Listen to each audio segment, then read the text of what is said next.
Namaste, this is Mahisha. Welcome to YK News. First of all, wishing you all a happy Women's Day. So మహిళలకు సాయం చేసే సంస్థలు వారి కోసం పోరాడే ఆర్గనైజేషన్లు చాలా తక్కువ. మహిళల కోసం నిబద్ధతతో పనిచేస్తూ సమాజ సేవ చేస్తున్న వ్యక్తుల్లో అబ్బూరి రత్నలక్ష్మి ఒకరు. సమాజ సేవలో ఎంతో గుర్తింపు పొందారు. విజయవాడలో వివిధ సామాజిక సంస్థలతో కలిసి మహిళల అభివృద్ధి కోసం ఎన్నో కార్యక్రమాలు నిర్వహిస్తున్నారు. భారత మహిళా మండలి అధ్యక్షురాలిగా సేవలు అందించారు. అలాగే inner wheel club of Vijayawada east అధ్యక్షురాలిగా కూడా పనిచేశారు. ప్రస్తుతం నిర్భయ క్రాంతి మహిళా మండలి అధ్యక్షురాలిగా మహిళల సాధికారత కోసం కృషి చేస్తున్నారు. Rose society of Andhra Pradesh executive మెంబర్గా కూడా సేవలు అందిస్తున్నారు. మహిళలు పిల్లల ఆరోగ్యంపై అవగాహన కార్యక్రమాలు నిర్వహిస్తూ సమాజంలో మంచి మార్పు తీసుకురావడానికి ప్రయత్నిస్తున్నారు. అంకిత భావంతో సేవ చేస్తూ సమాజానికి మార్గదర్శకంగా నిలుస్తున్న అబ్బూరి రత్నలక్ష్మి గారు వైకే టీవీ స్టూడియోకి వచ్చారు. ఇక మహిళా దినోత్సవ శుభాకాంక్షలు చెప్తూ వారిని హృదయపూర్వకంగా ఆహ్వానిద్దాం. నమస్తే. నమస్తే. ముందుగా మీకు హ్యాపీ ఉమెన్స్ డే. అందరికీ కూడా మహిళా దినోత్సవ శుభాకాంక్షలమ్మా. సో ఫస్ట్ ఆఫ్ ఆల్ మా స్టూడియోకి వచ్చినందుకు థ్యాంక్ యూ సో మచ్ అమ్మా. సో చెప్పాలి మీ గురించి ఈరోజు చాలా విషయాలు నేను తెలుసుకోవాలనుకుంటున్నాను. మీ ఎన్జిఓ ఆర్గనైజేషన్ నిర్భయ క్రాంతి మహిళా అధ్యక్షురాలు కన్నా ముందుగా సార్ మీ పర్సనల్ డీటెయిల్స్ చూద్దాము. అంటే ఎలాగా ఈ ఇన్స్పిరేషన్ ఎవరు మీకు యాజ్ ఏ ఉమెన్గా ఇంకొక మహిళకి సేవ చేయాలి అనే ఆలోచనకి మీకు ఇన్స్పిరేషన్ ఎవరు? అమ్మ. రైట్. అంటే మొదటి అడుగు నేర్పించేది అమ్మ అంటారు కదా, అలాగే అమ్మ మేము కైకిలూరులో ఉండేవాళ్ళం చిన్నప్పుడు. అప్పుడు అమ్మ ఒక మహిళా మండలి మెంబర్గా చేరారు. దాంట్లో నూలు వడికేవారు వాళ్ళు. నూలు వడికి రాట్నంతో నూలు వడికి అవి అమ్మిన డబ్బులతో వడికిన ఆ డబ్బులతో సమాజ కార్యక్రమాలు చేసేవారు. ఓకే. ఆ విధంగా నాకు చూసి మొదటి అడుగు అసలు మనసులోకి వచ్చింది అమ్మ ద్వారా. అదే స్ఫూర్తి అప్పటి నుంచి అమ్మ చేసే కార్యక్రమాలు చూస్తా నడిచాము. అదే కంటిన్యూ అయ్యింది. అమ్మ పేరు? అమ్మ పేరు బసవ సంపూర్ణమ్మ కానూరి. ఓహో, సూపర్ సూపర్. ముందుగా బసవ సంపూర్ణమ్మ గారికి ఉన్నారా లేరా? ముందుగా వారికి నమస్సుమాంజలి. వారికి ముందుగా మన అంజలి ఘటిస్తున్నాము, ఎందుకంటే ఒక ఇన్స్పిరేషన్ మీలో ఇది చేసినందుకు. అండ్ మీ సార్ ఏం చేస్తారు, ఫ్యామిలీ గురించి? సార్ మాదంతా అగ్రికల్చర్ ఫ్యామిలీ అమ్మ. మామిడి తోటలు అవి ఉన్నాయి, అంతా చూసుకుంటారు. వారు కూడా ఎంఎస్సి చేశారు. ఇద్దరు అబ్బాయిలు, వాళ్ళిద్దరు కూడా ఇంజనీరింగ్ చదివి యుఎస్లో సెటిల్ అయ్యారు. వాళ్ళు కూడా ఇద్దరు అబ్బాయిలు కూడా మనకి అమెరికాలో కూడా ఆశాజ్యోతి ఫౌండేషన్ అని ఉంది. దాని నుంచి వాళ్ళు మన ఇండియాలో ఉన్న 700 స్కూల్స్ని అడాప్ట్ చేసుకొని చాలా సేవా కార్యక్రమాలు చేస్తున్నారు. ఓకే. అంటే all over Indiana, AP wise? All over India. మన కోవిడ్ టైంలో కూడా వాళ్ళు మనకి ఆక్సిజన్ సిలిండర్స్ అలాంటివి కూడా చాలా సప్లై చేశారు. ఫుడ్ అలాంటివి కూడా, అలాంటి దాంట్లో నా నుంచి వాళ్ళకు కూడా అది వాళ్ళు కూడా అలా సమాజ కార్యక్రమాల్లో పాల్గొంటారమ్మా. అది నాకు చాలా సంతోషం. తప్పకుండా. First of all me sir కి కూడా అంటే ఇలా మీరు చేయగలుగుతున్నారంటే డెఫినెట్ గా సపోర్ట్ ఉండబట్టే. వారిది కూడా కమ్యూనిస్ట్ ఫ్యామిలీ అమ్మ, మూలాలు అలా వచ్చినాయి. వారు కూడా ఊర్లో వాళ్ళ ఫ్యామిలీ కూడా చెరువులు అవి తవ్వించారు. అదే కుటుంబ నేపథ్యం కూడా అదే అయ్యేసరికి నాది నిరభ్యంతరంగా నాకు సేవ చేయడానికి అవకాశం దొరికింది. Right right. అమ్మ ఏం చదువుకున్నారు? నేను డిగ్రీ డిస్కంటిన్యూ చేశానమ్మా. కానీ చదువులో డిస్కంటిన్యూ చేశారు కానీ సమాజ సేవలో కంటిన్యూ చేస్తూనే ఉన్నారు. అదేనమ్మా. మా వారు ఒకటే చెప్పారు, ఏదైనా మొదలు పెట్టేటప్పుడు ఆలోచించుకో, మొదలు పెట్టిన తర్వాత మాత్రం అది సాగిపోవాలి, ఆగిపోకూడదు అని చెప్పారు. అంటే ఒక మోటివేషన్ రాసుకోవచ్చు దాన్ని, అంత బాగా చెప్పారు. ఎప్పుడు మొదలు పెట్టిన తర్వాత అది ఎప్పుడు కొనసాగిపోవాలి, ఆగిపోకూడదు. అంటే దాంట్లో సక్సెస్ వచ్చినా రాకపోయినా కొన్ని ప్రయత్నం మాత్రం కొనసాగిస్తూనే ఉండాలి. Right. Very very inspirational. And ఒకసారి మీ ఎన్జిఓ గురించి ఒకసారి బ్రీఫ్ గా నాకు ఎక్స్ప్లెయిన్ చేయండి. నేను ఇట్లా సమాజ కార్యక్రమాలు చేస్తూనే ఉండేదన్నమ్మా. పెళ్ళయిన తర్వాత వెసిన్పేట వెళ్ళాము. వెళ్తే అక్కడ లంబాడీస్ వాళ్ళు ఉదయమే కట్ల మోపులు నెత్తిన పెట్టుకొని వచ్చి అమ్మి ఆ డబ్బులతో వాళ్ళు జీవనం సాగించేవాళ్ళు. వాళ్ళకి ఆ రోజుల్లో, అంటే ఇది 50 years బ్యాక్ సంగతి చెప్తున్నా, అప్పుడు వాళ్ళకి సోప్ అంటే కూడా తెలియదు. అంటే అసలు మనం ఇంట్లో వచ్చి ఎప్పుడైనా గిన్నెలు కడగమని సబ్బిస్తే వాళ్ళు భయపడిపోయేవారు. అది నురుగు వస్తుంది కదా, ఆ నురుగు, ఆ అయ్యో. ఫోమ్ చూసి అంత వెనకబడిన ప్రాంతాలు. అయితే అప్పుడు నాకు వాళ్ళని చూస్తే వాళ్ళు అంతంత బరువులు మోసుకొని వచ్చి ఇక్కడ అమ్మి వాళ్ళ జీవనాధారం అదంతా చూసి నాకు చాలా బాధ అనిపించేది. వీళ్ళలో మార్పు తీసుకురావాలంటే ఏదైనా చేయాలి అని. వాళ్ళు అక్కడేంటంటే సాలీల దగ్గర పత్తి దారాలు కొని ఈ అమ్మిన డబ్బులతో ఓకే. వాళ్ళు కుట్లు కుట్టుకుంటారు కదా, అద్దాలు అలాంటివన్నీ కుట్టుకుంటారు కదా, అవన్నీ థ్రెడ్స్ కొనుక్కునేవారు. ఓకే. ఓకే. అయితే అప్పుడు నేను వాళ్ళకి బ్యాగులు, మనకి ప్లాస్టిక్ వైర్స్తో అప్పుడు బ్యాగులు అల్లేవాళ్ళు, అవన్నీ నాకు వచ్చు అనమాట. అవన్నీ చిన్న చిన్నవన్నీ వాళ్ళకి నేర్పించి ఇలా ఏదో కొంచెం డెవలప్మెంట్ చేయాలి అక్కడున్న అవకాశాలను బట్టి విజన్పేటలో అలా చేస్తూ ఉండేదాన్ని. ఓకే. అక్కడే ఒక ఆర్ఫనేజ్ ఉంది. వాళ్ళు అంటే లెగ్స్ అట్లా లేని వాళ్ళు, అలా వాళ్ళకి ఒక ఆశ్రమం లాగా ఒక ఉంది.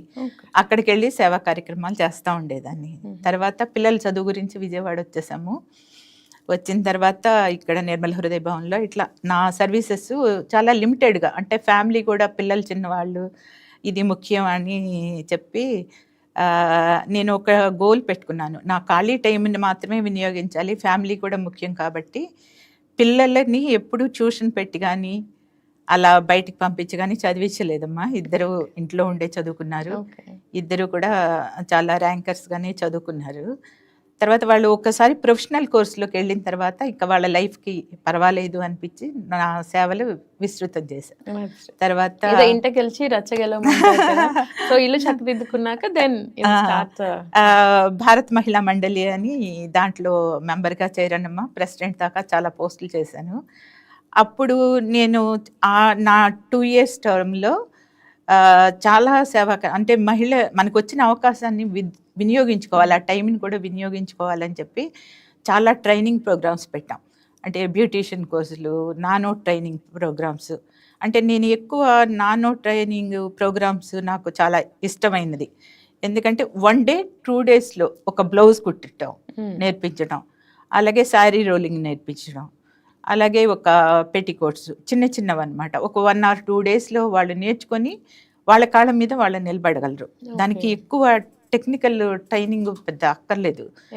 అలా అందుకని నానో ట్రైనింగ్ ప్రోగ్రామ్స్ పెట్టేదన్నమ్మ.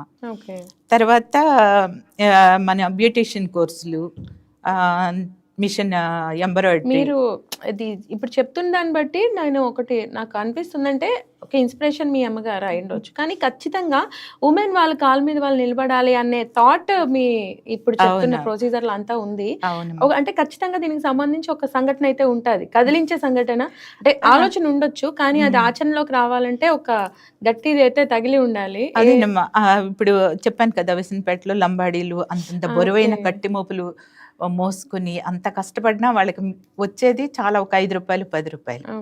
అదే ఇంట్లో ఉండి వాళ్ళు జీవనం సాగించవచ్చు ఇలాంటి చిన్న చిన్న ప్రోగ్రామ్స్ వల్ల, అంత కష్టపడకుండా. అది చూసేయండి, అది నిర్భయ క్రాంతి అని నేమ్ పెట్టడానికి కారణం. నిర్భయ ఇన్సిడెంట్ జరిగిన తర్వాత నాకు చాలా మనసు కలిచివేసింది. అంటే మనకి స్వతంత్రం వచ్చి ఈ 75 సంవత్సరాలు అయినా కూడా ఇంకా ఇలాంటి సంఘటనలు జరగటం అనేది చాలా బాధాకరం. మనం ఇంకా ఏదైనా చెయ్యాలి అన్న ఉద్దేశంతో నేను మహిళా మండలిలో చేసిన సేవలు ఇన్నర్ వీల్ క్లబ్లో కూడా చేశాను. అయితే అక్కడ ఒక సంస్థల్లో పనిచేసినప్పుడు మనం కొన్ని పరిమితులకు లోబడి చేయాల్సి వస్తుంది.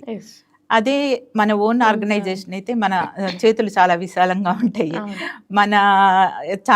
మన కోరికలు, అంటే మనం ఏమేం అనుకుంటామో అవన్నీ సాధించడానికి కుదురుతుంది అని చెప్పి ఆ నిర్భయ సంఘటన తర్వాత నిర్భయ క్రాంతి అని, అంటే జీవితంలో భయం లేకుండా వెలుగులు చూడాలి ఆడవాళ్ళు అన్న ఉద్దేశంతో నిర్భయ క్రాంతి అని పేరు పెట్టాను. భయం అంటే ఉమెన్ కి, నేను అంటే ఎంత స్పేస్ కి కూడా వెళ్తున్నారు, కానీ రాత్రి అర్ధరాత్రి 12ంటికి 2ంటికి బయటకు రావాలంటే ఖచ్చితంగా భయపడుతున్నారు. అంటే వెళ్ళి తిరగాలి అని నేను చెప్పట్లేదు, కానీ వెళ్ళాల్సి వచ్చినప్పుడు భయం లేకుండా ఉండాలి అంటే ఎలాంటి మార్పు రావాలి సొసైటీలో? ముఖ్యంగా మనం ఒకటి చెప్పాలమ్మా, తల్లి నుంచే రావాలి, కుటుంబం నుంచే రావాలి. మగపిల్లల్లో ఆడపిల్లలు మగపిల్లలు సమానమే అనే దృష్టితో మనం పెంచాలి. తర్వాత స్త్రీని ఎట్లా గౌరవించాలో తల్లి బిడ్డకు నేర్పాలి, మగపిల్లలకి. ఎందుకంటే మన సమాజం మన పాతుకుపోయింది మన సంస్కృతిలో ఏంటంటే మగవాడు గొప్ప, పురుషాధిక్యత, వాళ్ళే గొప్ప, వాళ్ళని బాగా చూడాలని. కుటుంబంలో మన తల్లే, ఒక ఆడవాళ్ళే ఏం చేస్తారు, ఆడపిల్లని తీసుకురా, ఫుడ్ కూడా అనుకోమా, ఫుడ్ కూడా ఏం చేస్తారు, ఒకవేళ ఉదాహరణకు చెప్తున్నా, ఒక ఎగ్గే ఉందనుకో, ఉంటే వాడు మగపిల్లడు కదే, వాడికి పెడదాం అని చెప్పి అలా సహజంగా తల్లి అట్లా చేస్తుంది. దాంతో ఏంటంటే వాళ్ళలో భావజాలం కూడా ఒక రకమైన మేము గొప్ప, మేము ఏదైనా చెయ్యొచ్చు అనే ఆ భావజాలం పెరుగుతుంది. సో కుటుంబం నుంచే ఆ మార్పు రావాలి. ఎప్పుడైతే ఇప్పుడు సమాజంలో మీరు అన్నారు, ఇప్పుడు సంఘటనలు జరుగుతున్న సంఘటనల వల్ల చెప్పండి, జరుగుతున్న సంఘటనలు చూసి మన తల్లిదండ్రులు కూడా పిల్లని పంపించాలంటే భయపడుతున్నారు. ఎందుకంటే అది తల్లికి బిడ్డ మీద ఉన్న ప్రేమ. జరుగుతున్న సంఘటనలు చూసి వాళ్ళల్లో ఉన్న భయం. మరి నిజంగా మన స్వతంత్ర ఫలాలు ఒక స్త్రీ పరిపూర్ణంగా అనుభవిస్తుంది అంటానికి ఏంటంటే నిర్భయంగా మనం ఏ టైంలో అయినా వెళ్ళగలిగినప్పుడే అది సాధ్యం. Yes, right. మీ ఆర్గనైజేషన్లో అంటే మహిళా మండలిలో మీరు చూసిన వస్తుంటాయి, మీ దగ్గరికి ఎన్నో సమస్యలు వస్తుంటాయి, ఇది అబ్బా ఇలా కూడా ఉంటారనేది ఏదన్నా మీరు ఫేస్ చేశారా? చేసాము. మా అత్తగారి ఊరే వెళ్ళాము. అది తెలంగాణ బార్డర్ ఏరియాస్ అన్నమాట. అవన్నీ చాలా వెనకబడినవి. మనం సహాయ కార్యక్రమాలు మామూలుగా ఎన్జిఓస్ చాలా మంది చేస్తుంటారు, కానీ అందుబాటులో ఉన్న సిటీస్ లేకపోతే టౌన్స్ అలా చేస్తూ ఉంటారు. అవి బోర్డర్ విలేజెస్ అయ్యేసరికి వాళ్ళ దగ్గరికి వెళ్ళే వాళ్ళు చాలా లిమిటెడ్గా ఉంటారు. ఒకసారి నేను వెళ్ళినప్పుడు, అంటే ఇప్పటి కాలంలో కూడా వాళ్ళు మనం బియ్యం సంచులు, సూపర్ సంచులు తెచ్చుకుంటాం కదా, మా బియ్యం వస్తాయి, వాటిని సంచుల్లాగా కుట్టించుకొని దాంట్లో పుస్తకాలు పెట్టుకొని వెనకాల తగిలించుకొని వెళ్తున్నారు వాళ్ళు. అది నాకు మనసు చాలా కలిచివేసింది. మన పిల్లలకి మనం అవసరం ఉన్నా లేకపోయినా ప్రతి సంవత్సరం బ్యాగులు కొంటాం, వాళ్ళ మధ్యలో ఇది నచ్చలేదంటే ఇంకొకటి కొంటాం. వాళ్ళు ఈ రోజుల్లో కూడా ఇలా వేసుకెళ్తున్నారా ఏంటి అని చెప్పి నేను ఆ స్కూల్కి వెళ్ళానమ్మా. వెళ్తే అక్కడ బెంచెస్ కూడా లేవు, బ్యాగ్స్ లేవు, అసలు ఏమీ ఫెసిలిటీస్ లేవు. ఎంతమంది పిల్లలు ఉన్నారంటే 40 మెంబర్స్ ఉన్నారన్నారు. సో నేను అప్పుడు అది అడాప్ట్ చేసుకున్నట్టే లీగల్గా అట్లా కాదు, ఇంకా వెంటనే వాళ్ళకి బెంచెస్, బుక్స్, బ్యాగ్స్, చెప్పులు కానించి ముందల బాత్రూమ్స్, పిల్లలకి మౌలిక సౌకర్యాలు ఉంటేనే పిల్లలు కూడా స్కూల్కి రావడానికి ఇష్టపడతారు అని చెప్పి వాళ్ళందరికీ అవి ప్రొవైడ్ చేశాను అనమాట. దానికి చాలా నా స్నేహితులు సపోర్ట్ చేశారు. ఉన్నారా ఇప్పుడు ఆర్గనైజేషన్ లో మెంబర్స్? ఉన్నారమ్మా, ఉన్నారు అందరూ. ఒక మై ఆర్మీ అని ఒక ప్రతి నెల కలుస్తాం అమ్మా. దాని నుంచి కొంత ఫండ్ తీస్తాం ఈ సర్వీస్ చేయటానికి. అట్లా మా ఫ్రెండ్స్ సపోర్ట్తో వాళ్ళకి బెంచీలన్నీ అమర్చాం.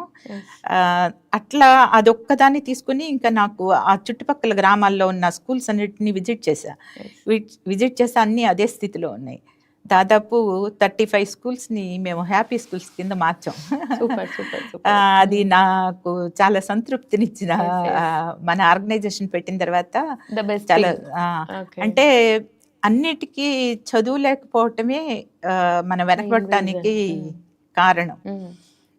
ముందర వాళ్ళకి మౌలిక సదుపాయాలు సమకూరిస్తే వాళ్ళు అందరూ విద్యావంతులు అవుతారు. దాని నుంచి సమాజం కూడా బాగుంటుంది.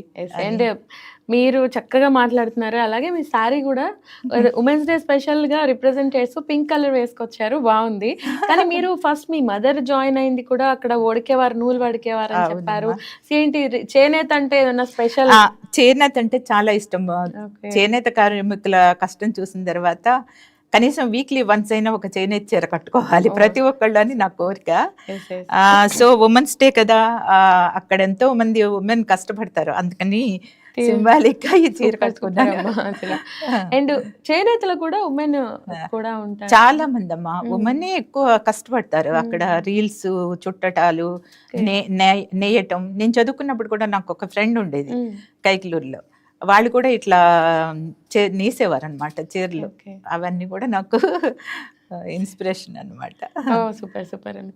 అండ్ ఫైనల్గా ఇప్పుడు ఉమెన్కి అండ్ ఫర్దర్ జనరేషన్స్కి, ఎందుకంటే ఇప్పుడు ఈ జెన్జీ అనేది ఏదైతే వచ్చారో వింత పోకడలు చూస్తున్నామో, అప్కమింగ్ జనరేషన్ ఎలా ఉంటుందో గెస్ చేయడానికి కూడా తట్టట్లేదు. స్పెషల్గా వాళ్ళకి మీరు ఇచ్చే అడ్వైస్? అమ్మ, ఎదగాలి. అదే అవనిలో సగం ఆకాశంలో సగం ఎదగాలి. తప్పకుండా ఎదగాలి. వచ్చిన ప్రతి అవకాశాన్ని మనం వినియోగించుకోవాలి. అలాగే టైం కూడా చాలా విలువైంది. ఎందుకంటే పోయిన కాలం రాదు కదా.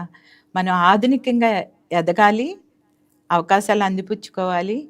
అదే బ్యాలెన్స్డ్గా మన విలువలు కూడా కాపాడుకోవాలి. Ethics main. ఎథిక్స్, మన సమాజం పట్ల మనకి అవగాహన ఉండాలి. అప్పుడే మనం పరిపూర్ణమైన యువతలో, అంటే స్త్రీ సాధికారత అన్నారు కదా, అది సాధించిన వాళ్ళం అవుతాము అని నా ఉద్దేశం. ఎగ్జాక్ట్గా చాలా చక్కగా చెప్పారు. మీ ఇన్స్పిరేషన్ బాగుంది, మీ మోటివేషన్ అంతకన్నా బాగుంది, మీరు వెళ్తున్న విధానం మరీ బాగుంది. అండ్ మీరు ఇలాగే ఎంతో మందికి ఉమెన్కి ఎస్పెషల్గా ఆదరణగా నిలవాలని ఆశిస్తూ ఈ మహిళా మండలి మరింత విస్తృతంగా సేవలు అందించాలని మనస్ఫూర్తిగా కోరుకుంటూ మరొకసారి మీకు హ్యాపీ ఉమెన్స్ డే చెప్తున్నాను. థ్యాంక్ యూ అమ్మా. అందరికీ మనకి అవకాశాలు ఎప్పుడూ రావు. వచ్చిన ప్రతి అవకాశాన్ని వినియోగించుకోవాలి. ఒక్కోసారి మనమే అవకాశాలు సృష్టించుకోవాలి. అలా వచ్చిన అవకాశాన్ని వినియోగించుకొని అందరూ ఆకాశానికి ఎదగాలి అని నా కోరిక. తప్పకుండా. Thank you. మా స్టూడియోకి ఈరోజు వచ్చి అమూల్యమైన మీ సలహాలు ఇచ్చినందుకు థ్యాంక్ యూ సో మచ్ అమ్మా. Thank you. సో ఇది వాళ్ళ ఉమెన్స్ డే స్పెషల్లోకి ఇంటర్వ్యూ. ఫర్దర్గా మరిన్ని అప్డేట్స్, మరిన్ని ఇంటర్వ్యూస్ మీకోసం వెయిట్ చేస్తున్నాయి. Keep watching YK news. ఇది తెలుగు వారి గుండె చప్పుడు.